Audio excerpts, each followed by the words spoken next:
You shampoo, you condition, maybe you even use oil. But somehow, your hair keeps breaking, thinning, or just won't grow. Here's the truth. You're likely destroying your hair without even realizing it. And no, it's not just about the products.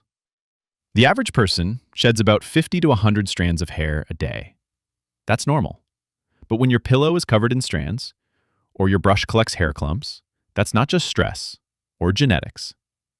The real culprit? It's a combination of hidden habits most people do daily. Let's break it down. Hot showers? They strip your scalp's natural oils.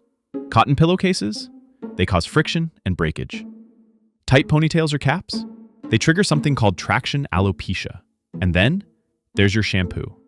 Many mainstream brands use sulfates, which clean but overclean. Your hair is made of keratin, the same protein as your nails. It doesn't heal. Once it's damaged, it's gone. Your scalp, though, is living, and it reacts. Dry it out too much? Oil production spikes. Over-cleanse it? You trigger inflammation. Long-term? That inflammation can shrink the follicle and cause thinning. Here's what actually works. Use lukewarm water, not hot. Switch to a silk pillowcase. Less friction, better moisture retention. Ditch the sulfates.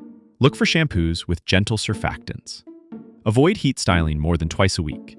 And feed your hair. Nutrition matters more than you think.